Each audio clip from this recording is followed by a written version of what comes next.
opportunities and/or events are intended for educational purposes only and are not intended to override, modify, misrepresent, or take the place of the guidance and advice of your medical care team.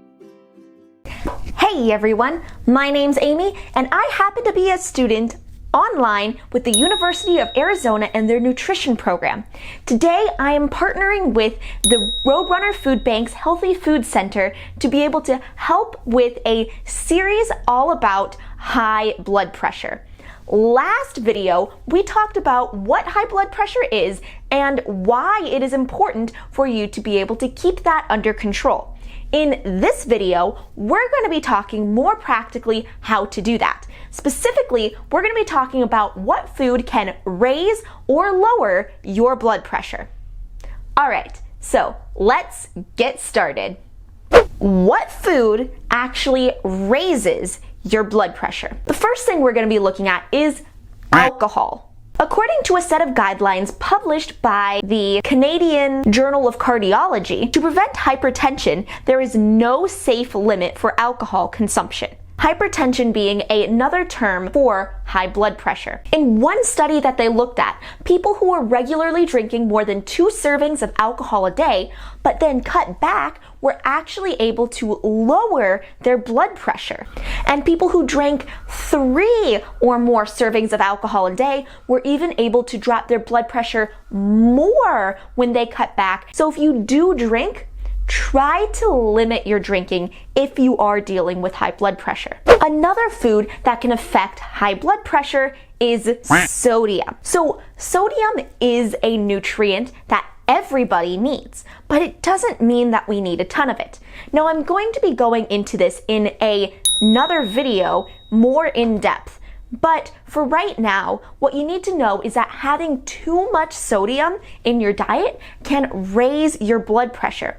So cutting back can help you be able to lower it. Another type of food that can raise blood pressure is saturated fat. Saturated fat is solid fat.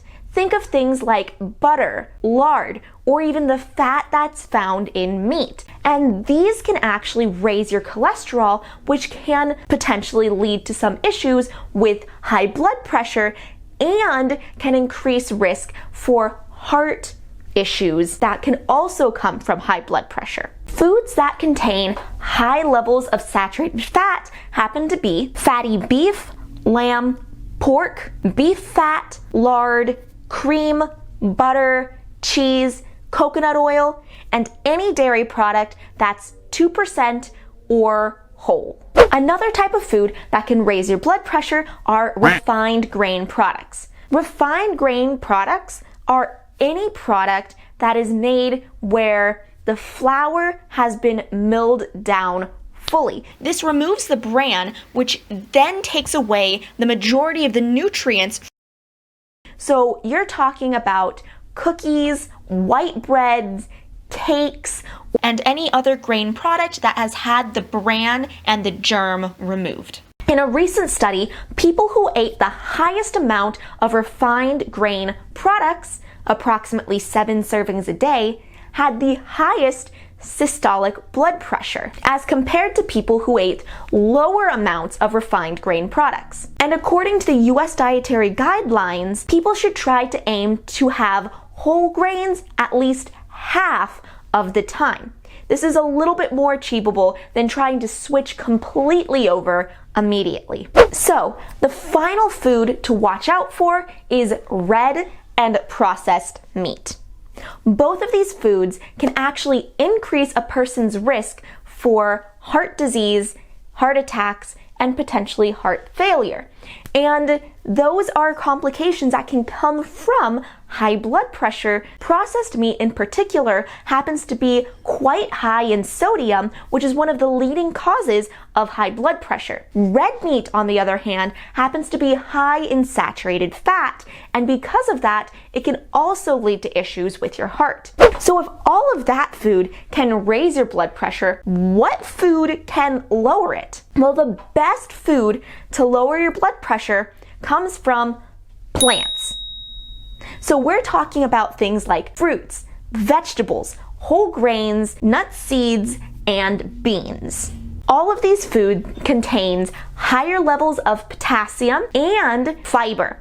We'll be covering potassium in a later video, so right now let's primarily focus on fiber. Studies have shown that fiber actually has the ability to lower a person's blood pressure because it can help with cholesterol levels. Fiber has the ability to actually help pull cholesterol from our blood and help it leave our body. So definitely make sure to be eating foods that have quite a bit of fiber. So I know that's a long list, but does that mean that you have to 100% avoid all of it? No. Cutting back as much as possible is going to be the best. Any increase in healthy food and decrease in unhealthy food can still help. All right, so let's review what we learned today. Today we learned that alcohol, high sodium foods, food with high levels of saturated fat, refined grain products, and red and processed meat all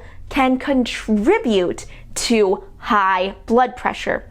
On the other hand, food that comes from plants tends to lower high blood pressure. Things such as fruit, vegetables, nuts and seeds, beans, lentils, and peas can all help decrease blood pressure because of fiber.